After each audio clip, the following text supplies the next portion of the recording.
everyone, I'm Marlene Moore, and I wanted to share with you today my new book.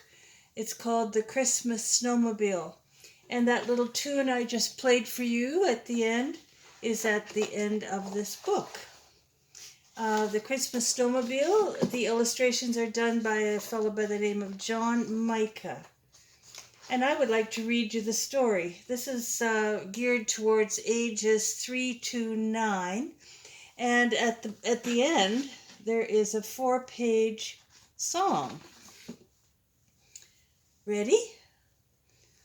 Way up at the pole, the North Pole, you know, where Santa Claus lives in the ice and the snow, an awful thing happened to Jolly St. Nick when all of his reindeer got terribly sick. And just before Christmas, what a horrible time. How could it happen? A pitiful crime. Rudolph and Dancer had to take to their beds, and all of the others had colds in their heads.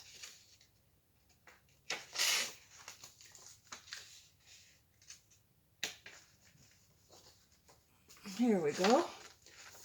Oh, cried Santa, throwing up his arms. All of those children in cities and farms will have no present, no Christmas, no treat. He scratched his beard. I've a deadline to meet. The elves were all sad, and Mrs. Claus too. They thought and thought, oh, what can we do? I know the elf broke out in a sweat. Perhaps, said he, we should call the vet.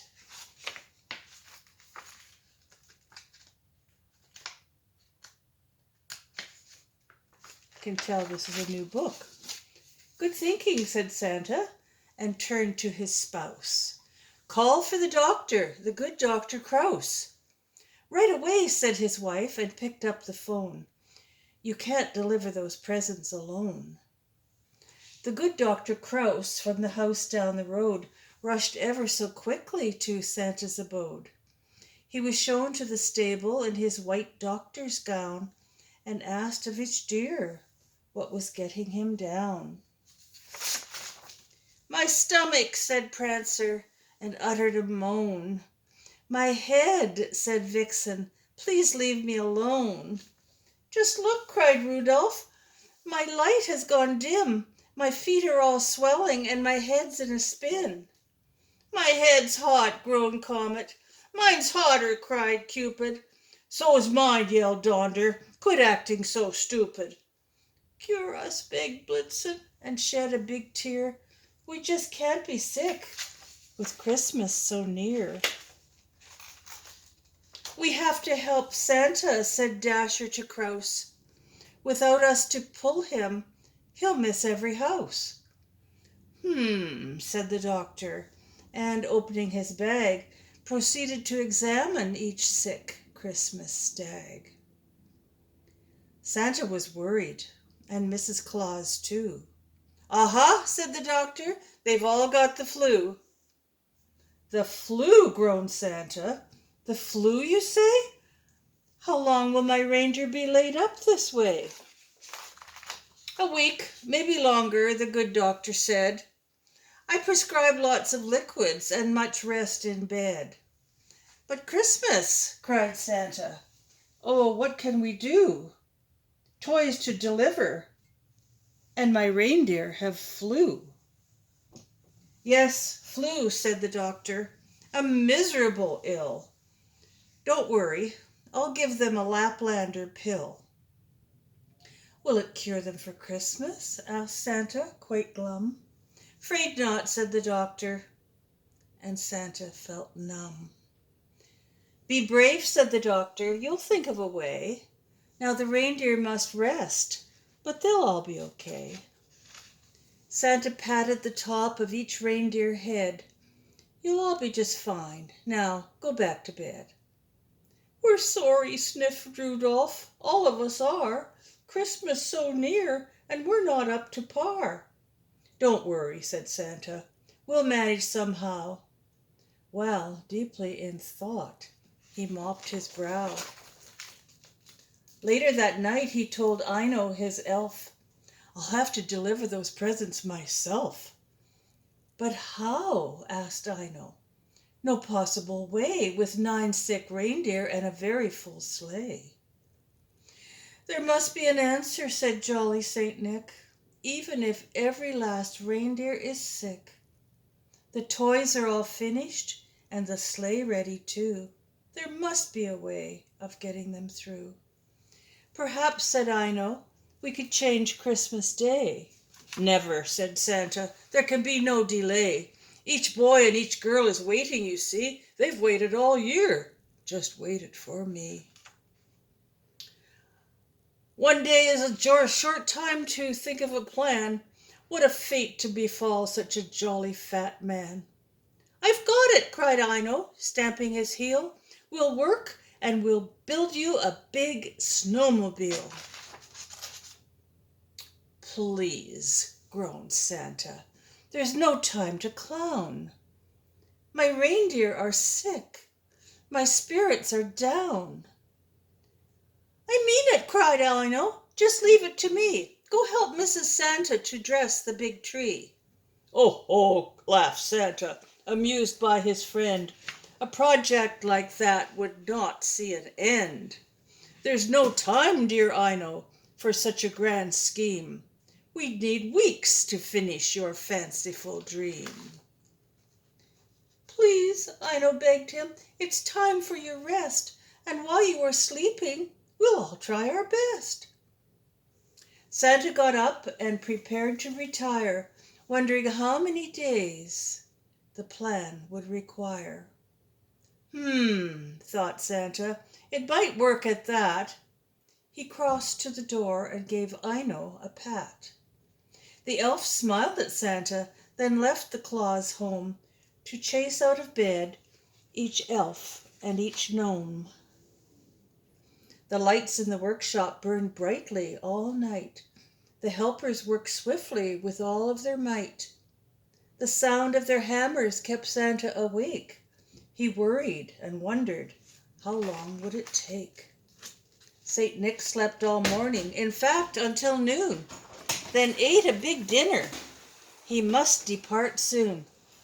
The hammers stopped pounding and Aino appeared. "It's ready," he smiled. "Just needs to be steered." "But how did you do it?" Santa asked with a grin, as he walked beside Aino, the elf born to win. "It really was easy," the little elf said. "We just put an engine in your old wooden sled." Santa looked at his sleigh from Christmases past, complete with a muffler and engine so fast. A jolly big grin broke out on his face, for now he could travel and visit each place. He climbed in the mobile converted from sled. What choice did he have? The deer were in bed. He fastened his belt and turned on the key, then smiled at Aino. "Will you ride with me?" A cheer rose up from the elves at the pole for the elf who achieved the impossible goal. And to all of the workers, Santa Claus waved, grateful that Christmas had really been saved. He kissed his wife and gave her a note to be read to his dear. And here's what he wrote. "It cannot replace you, please have no fear. You'll still pull my sleigh at Christmas next year." A burst of power from the snowmobile's jet told the Santaland people that Santa was set. He waved to his reindeer all resting in bed and raced up and away in the snowmobile sled. And that's the end of the story. But what we do have left is Aino's song. 4 pages. Way up at the pole, the North Pole, you know, where Santa Claus lives in the ice and the snow, an awful thing happened to jolly Saint Nick when all of his reindeer got terribly sick. "Oh, what can we do?"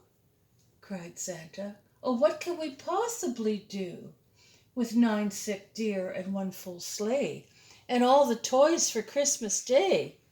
when little Elmo saved the day, and this is what he said. "Skidoo, Santa, we built a skidoo, while all of your reindeer were down with the flu." "And how did you build it?" the jolly man said. "We just put an engine in your old wooden sled." And here are the lyrics right here in this full page, and a little bit about me at the end. And I'm going to play this little song for you. I don't sing very well, but you'll get the idea if I just play it, I'm sure. Way up at the pole, the North Pole, you know, where Santa Claus lived in the ice and the snow.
So there you go.